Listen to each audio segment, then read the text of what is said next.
Hello students, मैं BP Singh आज आपके लिए फिफ्थ चैप्टर लेके आया हूं। वेरी वेरी इंपॉर्टेंट है, एक क्वेश्चन एग्जाम में जरूर आएगा। चैप्टर का नाम है इंट्रोडक्शन टू इक्वाइड्स ज्योमेट्री। इसमें जो इक्वाइड्स हैं उन्होंने अपनी कुछ डेफिनेशन, कुछ एक्जिम, कुछ पॉस्टुलेट के बारे में बताया है और उसी पर बेस कुछ छोटे छोटे 4-5 क्वेश्चन हैं। केवल एक ही एक्सरसाइज है आपके सिलेबस में और बुक में भी 5.1। तो हम कोशिश करेंगे इंट्रोडक्शन से लेकर 5.1 तक इसी वीडियो में कवर करने की।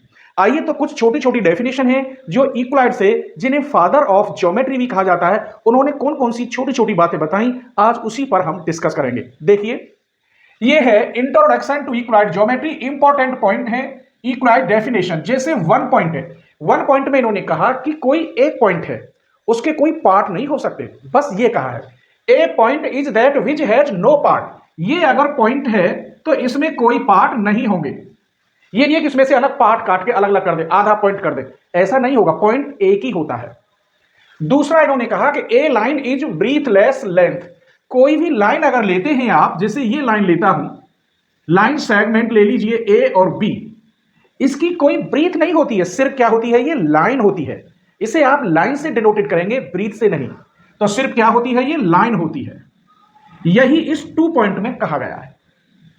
थर्ड पॉइंट में क्या कह रहा है, the end point, the ends of a line are point. यही लाइन है सेम, इसके ये एंड पॉइंट कहलाते हैं, जैसे ए और B.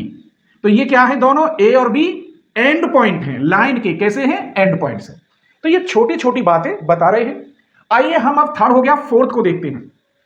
A straight line is a line which lie evenly with the point of itself. ये कह रहा है कोई भी एक स्ट्रेट लाइन लेते हैं, जैसे ये मैंने स्ट्रेट लाइन ले ली, विच लाई, इस पर एवियरली विद द पॉइंट्स, इस पर जितने भी पॉइंट होंगे वो इसको लाई करेंगे। यहां भी पॉइंट होगा, यहां भी होगा, यहां भी, और ये लाइन फिर कहलाते हैं, ये जो पॉइंट है कॉलिनियर पॉइंट होते हैं। जबकि कॉलिनियर नहीं पूछा, इसने कहा कि एक straight line is a line विच, जिसमें लाई करेंगे evenly with the points itself. Line के अंदर इनफाइनाइट पॉइंट्स अंदर होते हैं जो लाई करते हैं। फिर ये फिफ्थ पार्ट में कहा है इसने, a surface is that which has length and breadth. एक में सरफेस लेता हूं, इसकी क्या होती है, ब्रीथ होती है और लेंथ। ये लेंथ है और ये ब्रीथ है। ये ब्रीथ लिखा है, ये नहीं दिखाई दे तो ये लिखा है मैंने। तो कोई भी सरफेस हो, ये लिखा है सरफेस इज दैट हैज, उसकी हम लेंथ और ब्रीथ नाप सकते हैं। क्लियर। इसी में कुछ और कहा है, the edge of a surface are length. यही सरफेस को अगर मैं यहां लेता हूं तो ये एज होती है, ये भी एज है, ये भी एज है, ये भी एज है, ये भी एज है। ये सभी एज लेंथ कहलाती है अपने आप में। क्या कहलाती है, edge of a surface are lines. ये सभी जो एज है लाइंस कहलाती है। क्या कहलाती है, लाइंस। ये भी लाइन है, ये भी लाइन है, ये भी लाइन है और ये भी लाइन है। 6 पार्ट हो गया। 7 पार्ट देखिए, ए प्लेन सरफेस, यही एक प्लेन सरफेस है। इज ए सरफेस, ये जो सरफेस है लाई करेगा evenly with the straight line. ये स्ट्रेट लाइन लाई करता है, इसमें बहुत स्ट्रेट लाइन हो सकती है। और कह रहा है लाइंस ऑन इटसेल्फ, इसके अंदर कोई भी सरफेस हो वो अपने अंदर स्ट्रेट लाइन लाई करता है, उसके अंदर लाइंस बनाई जा सकती है। तो ये थी छोटी छोटी डेफिनेशन।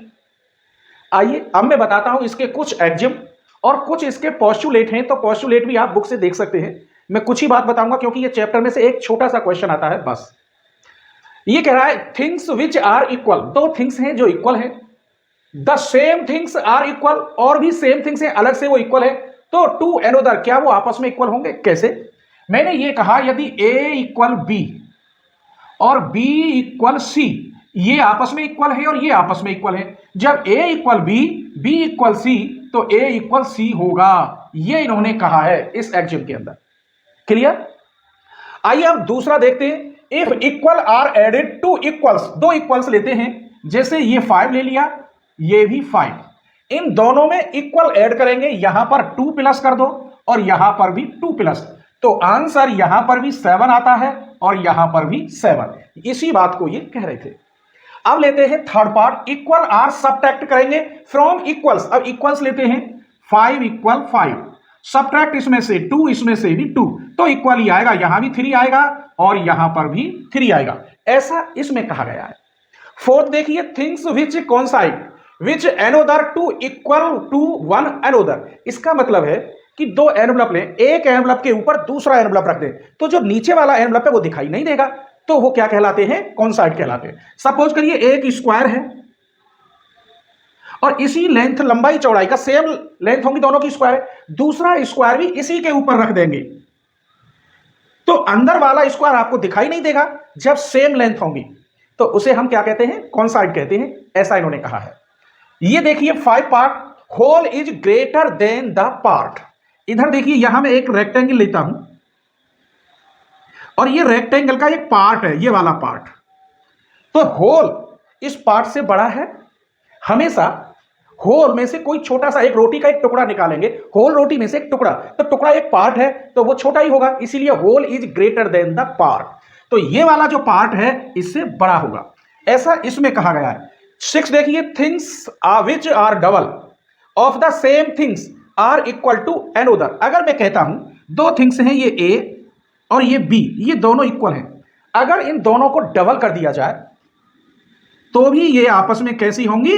इक्वल ही होंगे। अगर ये इक्वल हैं तो इनकी डबल कर लो, ट्रिपल कर लो, सब कर लो, लेकिन दोनों तरफ वो भी इक्वल होंगे, ऐसा इसमें कहा गया है। यहां डबल कहा गया है तो यहां हाफ कहा गया है। Things which are halves of the same things are equal to another. अगर ये दो थिंग्स हैं ए और ये बी, इनके हाफ करते हैं ऐसे, तो भी ये दोनों इक्वल होंगे, ऐसा इसमें कहा गया है।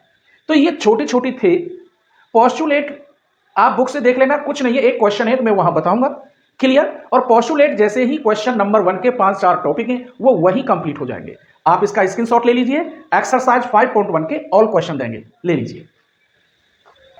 चलिए तो क्वेश्चन नंबर 1 देखते हैं। Which of the following statement are true and which are false, give reason for your answer. आपको इनमें से ट्रू और फॉल्स बताने हैं और रीजन भी बताना है। ये वेरी वेरी इंपॉर्टेंट क्वेश्चन है। इनमें से 2 क्वेश्चन एक एक नंबर में एग्जाम में आएंगे। बताते हैं कौन से आएंगे, पहले आप देख लीजिए। Only 1 line can pass through a single point, ये फॉल्स है। क्या है ये? फॉल्स। अब रीजन क्या है कि कोई एक सिंगल पॉइंट अगर आप लेते हैं यहां, इस सिंगल पॉइंट से केवल एक लाइन नहीं जाएगी। ये क्या कह रहा है? ओनली 1 लाइन, जबकि इससे इनफाइनाइट लाइन क्रॉस हो सकती है। जैसे इधर जा सकती है, इधर जा सकती है, इधर इधर इधर इधर इधर, और भी इससे काफी लाइनें जा सकती हैं।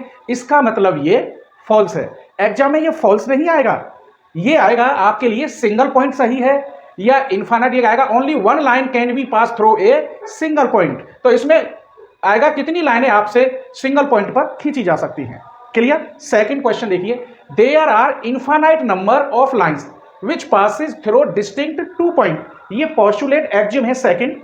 इसमें क्या है, कोई 2 पॉइंट दे रखे हैं, यहां पर ए पॉइंट है और यहां पर बी पॉइंट है। इससे सिर्फ एक ही लाइन आप ड्रॉ कर सकते हैं, इनफाइनाइट लाइन नहीं कर सकते। इसका मतलब ये भी फॉल्स है। अब हम थर्ड पॉइंट पर पहुंच गए। A terminated line can be produced. अगर कोई टर्मिनेट लाइन है तो उसे प्रोड्यूस किया जा सकता है। जैसे यहां ए पॉइंट और ये बी पॉइंट पर एक लाइन है ए बी, और ये कह रहा है ए बी लाइन को क्या कह रहा है? टर्मिनेटेड कह रहा है। जब टर्मिनेटेड है तो उसे प्रोड्यूस किया जा सकता है इधर भी और इधर भी, और प्रोड्यूस ये कह रहा है, इसका मतलब ये ट्रू है। क्लियर हो रहे हैं ना? टर्मिनेट लाइन का मतलब है कि उस लाइन के एंड पॉइंट नहीं होते, उन्हें आगे पीछे दोनों तरफ और बढ़ाया जा सकता है। फोर्थ है, इफ 2 सर्किल, 2 सर्किल हैं, एक सर्किल ये है और एक सर्किल ये है। 2 सर्किल आर इक्वल। जब ये इक्वल कब हो सकते हैं? जब किसी भी पॉइंट से सेंटर पर जो रेडियस हो वो दोनों की इक्वल हो। मानो ये रेडियस है यहां से लेकर यहां तक और इसकी रेडियस है यहां से यहां तक। इसे सी पॉइंट कह दो तो इसे पी, इसे सी कह दो तो इसे पी। ये भी 5 सेंटीमीटर है और ये भी।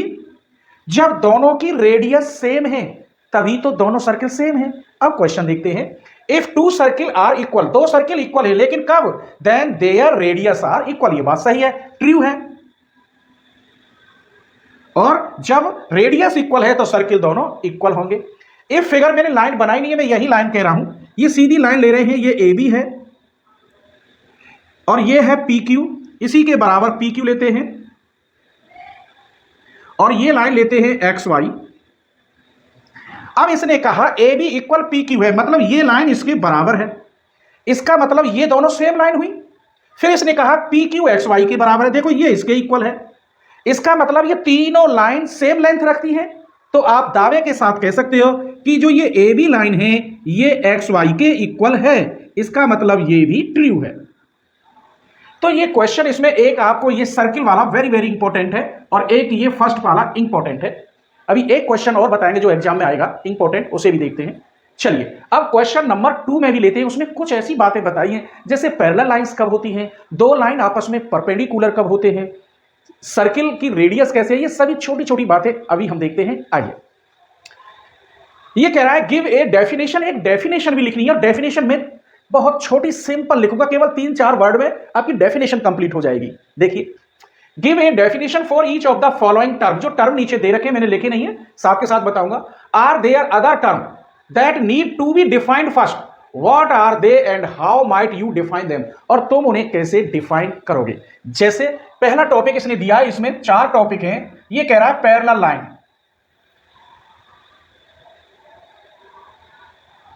पैरेलल लाइन क्या होती है पहले यहां ड्रॉ करते हैं। ये एक लाइन है ए बी और दूसरी लाइन हम यहां लेते हैं, ये है सी और डी लाइन। ये दोनों लाइन, इन दोनों लाइन का कभी भी कोई कॉमन पॉइंट नहीं हो सकता। अगर इसमें कॉमन पॉइंट होगा तो इधर या इधर उस कॉमन पॉइंट पे दोनों टच करेंगी, लेकिन इसके अंदर कोई कॉमन पॉइंट नहीं है, इसीलिए ये दोनों लाइन कैसी हैं, पैरेलल है। दूसरी डेफिनेशन, दोनों लाइन के बीच में जो डिस्टेंस है, हर पॉइंट पर, मैंने बताई थी लाइन में इनफाइनाइट पॉइंट होते हैं, अभी डेफिनेशन जो लिखी थी, हर पॉइंट पर दोनों लाइन के बीच की डिस्टेंस कांस्टेंट होगी। कांस्टेंट का मतलब है इधर 5 सेंटीमीटर तो इधर भी 5, इधर भी 5, इधर भी 5, इधर भी 5। जब कांस्टेंट डिस्टेंस होगी तो आप इसे पाकिस्तान तक ले जाइए, इधर को कहीं अमेरिका तक ले जाइए, ये कभी भी आपस में टच नहीं होंगी। तो ऐसी लाइन कैसी होती है, पैरेलल लाइन। और इसको डिनोटेड करते हैं ऐसे, लाइन ऊपर वाली लिखो ए बी, ये पैरेलल का साइन है, नीचे वाली लाइन सी डी, ये आपका साइन हो गया। इसकी हम डेफिनेशन की भी बात कर रहा है तो एक लाइन में कॉमन पॉइंट वाली लिख देता हूं। ये क्या लाइन है, 2 लाइन, तो 2 lines are parallel if they have no common point।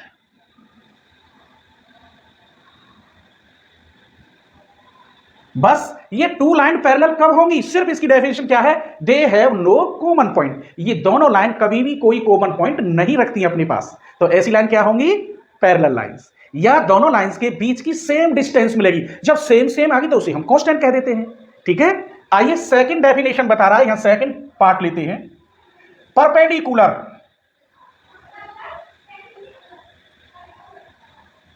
Lines, perpendicular line कब होती है, जब दो लाइन इंटरसेक्ट करें राइट एंगल पर, तो वो 100% दोनों लाइन क्या होंगी, परपेंडिकुलर होंगी। देखिए, ये लाइन है और ये लाइन है, ये आपकी ए बी और ये आपकी सी डी। ये लाइन इस पॉइंट पर इंटरसेक्ट कर रही है और बीच में क्या बना रही है, राइट एंगल, ये राइट एंगल का साइन है।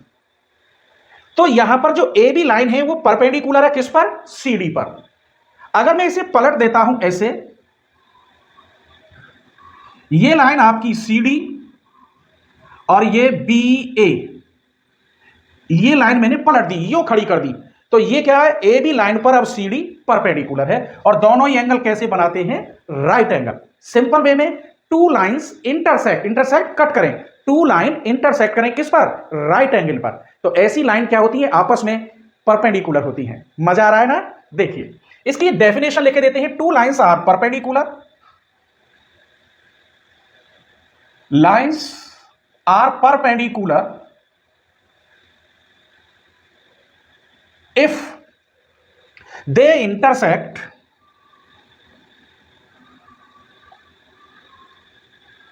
at right angle। एक और लेते हैं तीसरा, फिर इधर पार्ट ले लेंगे, लाइन सेगमेंट। सेगमेंट होता है टुकड़ा, जब कोई टुकड़ा काट लिया आपने तो उसके एंड पॉइंट डेफिनिट हो गए। तो जिस लाइन के डेफिनिट एंड पॉइंट हो या जिस लाइन की हम लेंथ नाप सके कि ये 5 मीटर है, तो 5 मीटर किसी बड़ी लेंथ का एक टुकड़ा होगा, सेगमेंट कहते हैं टुकड़ा।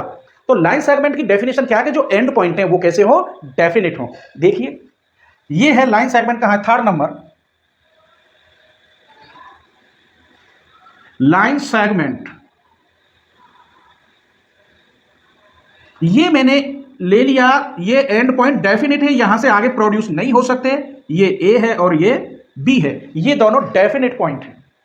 तो ये लाइन कैसी होगी, लाइन सेगमेंट होगी, इसे आगे को बढ़ाया नहीं जा सकता। लाइन लिखते हैं इसकी definition, the definite length, definite length between two points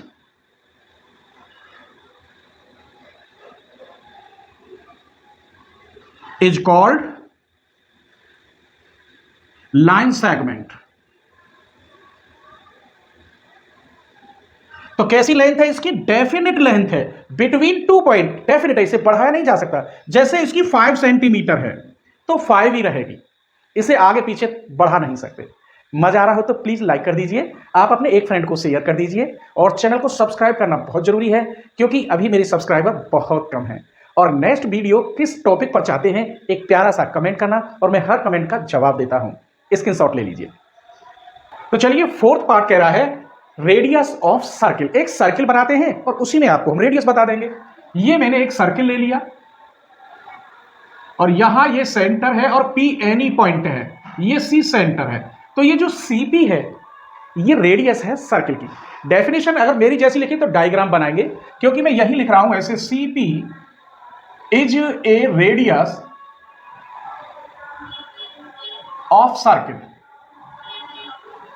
समझ गए? तो सीपी ही इसकी क्या होती है, रेडियस, जहां सी एक सेंटर का पॉइंट है और P any point on the circle. अब आती है स्क्वायर। स्क्वायर क्या है, एक रेक्टेंगल है जिसकी ब्रीथ और लेंथ दोनों सेम है। क्लियर? तो वो क्या हो जाएगा, स्क्वायर हो जाएगा। आइए, ये मैंने एक रेक्टेंगल ले लिया और इस रेक्टेंगल की जो साइड है ए बी, इधर ले लो, बी सी डी, तो ये साइड, ये साइड, ये साइड, ये सभी कैसी है, आपस में इक्वल है। आइए डेफिनेशन में लिखते हैं, ए स्क्वायर इज ए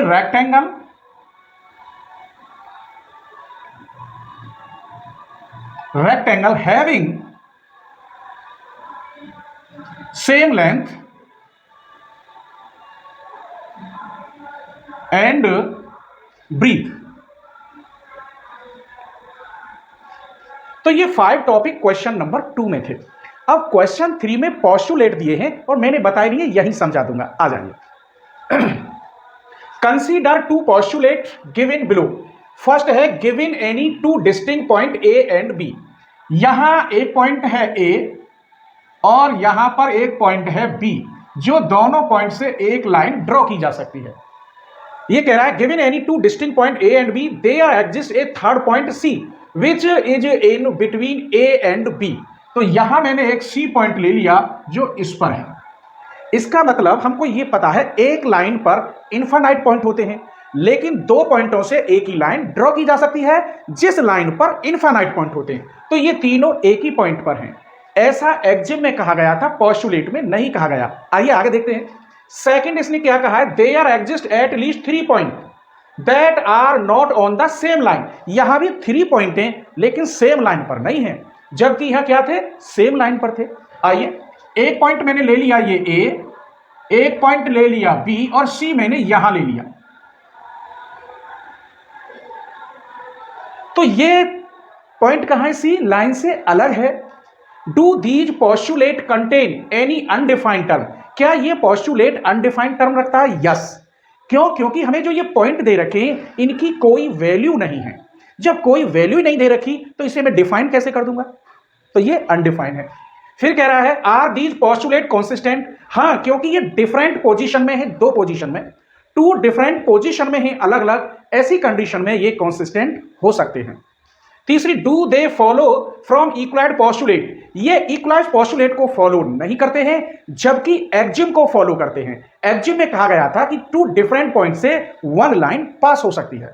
यही बात जो मैंने आपको बोली है मेरे बच्चों, वही मैंने यहां लिखी है। अब एक बार देख लेते हैं, फिर पहुंचेंगे वेरी वेरी इंपॉर्टेंट क्वेश्चन। और कौन सा क्वेश्चन एग्जाम में आने की संभावना ज्यादा रखता है उस क्वेश्चन को बताएंगे। देखिए सॉल्यूशन ये रहा, पहला line, there are undefined word लिखे मैंने क्योंकि ए और B have no values, A और बी की कोई वैल्यू हमारे पास नहीं है, इसीलिए क्या है, ये अनडिफाइंड है। ये इस वाली लाइन का अर्थ था, ये जो कह रहा था अनडिफाइंड वाली। दूसरी बात, दे आर कॉन्सिस्टेंट, कॉन्सिस्टेंट तो होंगे, क्यों होंगे कि जो दोनों लाइनें ये डिफरेंट सिचुएशन में हैं, because they deal with two different situation. तो ये दोनों डील्स कैसे कर रहे हैं, डिफरेंट सिचुएशन में कर रहे हैं, इसीलिए ये कॉन्सिस्टेंट होंगे। अगर सेम होते तो इनकॉन्सिस्टेंट होते। ऐसा आप 10th में जाके पढ़ेंगे। आगे चलिए, फिर क्या कह रहा है, थर्ड पॉइंट सी, फर्स्ट का लिए आंसर ये वाला, third point C lie between 2 point on the same line A and B, क्योंकि जो पोजीशन है उसकी, ये जो सी पॉइंट है ए और बी के बीच में सेम लाइन पर है। Second, third point C do not on the same line, third point जो सी है सेकंड वाली इस पॉइंट में वो लाइन पर नहीं है। इसका मतलब so that these postulate do not follow Euclid postulate, इसीलिए ये इक्वलाइड पोस्टुलेट को फॉलो नहीं कर सकते, जबकि दे फॉलो एक्जिम, एक्जिम को फॉलो कर रहे हैं, क्योंकि वहां कहा गया था 2 पॉइंट से 1 लाइन पास हो जाती है। ये बात भी लिखी है, इक्वलाइड postulate 1, however they follow Exim, चूंकि इक्वलाइड पोस्टुलेट 1 में कहा गया था एक्जिम में ए लाइन पास टू डिस्टिंक्ट पॉइंट, जो एक लाइन है वो किस में पास होगी, तो डिस्टिंक्ट पॉइंट से। तो यहां पोस्टुलेट की जगह पे आप एक्जिम लिखना, ये गलत कर गया मैं, तो एक्जिम 1 में ये कहा गया था। अब सिंपल वे के क्वेश्चन रह गए हैं जिनमें आपको फुल मजा आएगा, स्क्रीनशॉट ले लीजिए। तो चलिए क्वेश्चन नंबर 4 और 5 दोनों को देखते हैं। ये 4 क्वेश्चन में कह रहा है a point C lie between 2 points A and B, एक लाइन है। सॉल्यूशन, ये मैंने एक लाइन ले ली ए बी, और ये मिड पॉइंट, मिड नहीं कह सकते, थर्ड पॉइंट है, मिड तो इसने बोला ही नहीं है। सी लाई बिटवीन, इन दोनों के बीच में ये लाई कर रहा है, ये यहां भी हो सकता है यहां भी हो सकता है, मिड नहीं बोला। सच दैट, जबकि उसने ये भी बोला है कि जो ए सी है वो किसके इक्वल है, बी सी के, ये गिवन है। देन प्रूव दैट, क्या प्रूव करवा रहा है, प्रूव दैट ये जो ए सी लाइन है ये वाली, इस लाइन की आधी है हाफ ए बी। अब हमको ये तो मालूम है कि ये ए बी लाइन क्या है, प्रूफ करिए। ये जो ए बी लाइन है इसे आप कैसे लिख सकते हैं, इस लाइन पूरी को लिख सकते हैं ए सी प्लस सी बी, ऐसे लिख सकते हैं ए सी प्लस सी बी या बी सी लिख सकते हैं। इस लाइन को और इस दोनों को प्लस करेंगे तो ए बी हो जाएगा। क्लियर हो गया मेरे बच्चों, ये A C plus C B की जगह पे मैंने बी सी लिख दिया है, क्योंकि यहां बी सी है तो बी सी से यूज कर लूंगा। अब एक काम करते हैं, ए बी तो मेरे पास है, ए सी मुझे लाना है, इस बी सी की जगह पर मैं यहां से क्या लिख सकता हूं, ए सी, और यहां आप लिखेंगे कि बी सी जगह पर क्या दे रखा है, ए सी, ये गिवन है। मैंने बच्चों आगे पीछे लिख दिया, जैसे 2 इक्वल 4 या 4 इक्वल 2, ए इक्वल बी या बी इक्वल ए, एक ही बात है।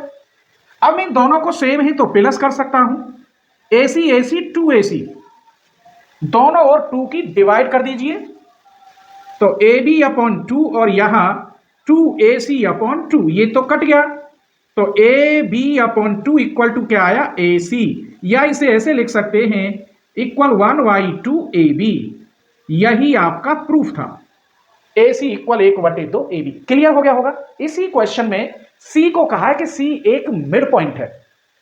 देखिए इन क्वेश्चन 4, यही क्वेश्चन 4 है, C is called midpoint of line segment A B. मैं यहां एक लाइन ले रहा हूं ए और बी, और इस पर यहां मिडिल में C पॉइंट है। अब ये मिडिल में कह रहा है, यहां आगे पीछे कहीं भी हो सकता था। प्रूव करना है कि every line segment has one and only one mid point.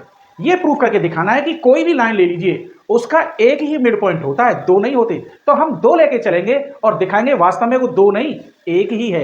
आइए इस सेकंड डायग्राम में मैं ले रहा हूं ए और बी, यहां मैंने ले लिया सी पॉइंट और यहां ले लिया सी डैश। अब मैं ये प्रूव करके दिखाऊंगा सी और सी डैश एक ही पॉइंट है, अलग अलग नहीं। ये जब एक पॉइंट है तो एक पॉइंट का मतलब होता है कौन साइड, कौन साइड का मतलब सी के ऊपर सी डैश आ जाए या सी डैश के ऊपर सी आ जाए तो नीचे वाला दिखाई नहीं देता। आइए इसको हम प्रूफ करके दिखाते। Solution,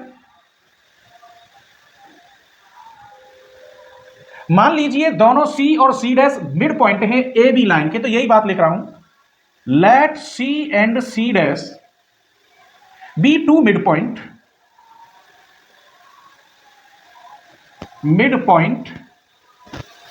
of line A B. जो लाइन ए बी है उसके सी और सी डैश दोनों मिड पॉइंट है। तब हम क्या लिख सकते हैं, ये A C equal midpoint है तो ए बी का हाफ कहलाएगा ऐसे। अगर सी मिड पॉइंट है तो ए सी क्या है, इन ए बी का हाफ होना चाहिए। एंड अगर सी डैश मिड पॉइंट है तो ए सी डैश ये भी ए बी का हाफ होना चाहिए, ये दोनों होने चाहिए हाफ। अब ये जब दोनों हाफ है इसका मतलब ए सी इक्वल ए सी का डैश है। भाई ये दोनों सेम है तो इसका मतलब ये दोनों सेम होंगे।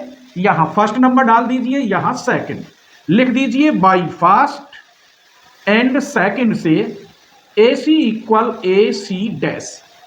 अब ये कब संभव होगा कि सी और सी डैश कैसे पॉइंट हो, कौन साइड पॉइंट हो। और कौन साइड पॉइंट क्या होते हैं, जो सेम होते हैं, एक के ऊपर दूसरा रख दिया जाए तो नीचे वाला दिखाई न दे, तो ऐसे पॉइंट कौन साइड। जब ये इक्वल कब होंगे कि जब सी इक्वल सी डैश हो, या तो यहां सी डैश हो या यहां सी हो, तभी तो इक्वल होंगे। ये बात लिख रहा हूं मैं। Which is possible,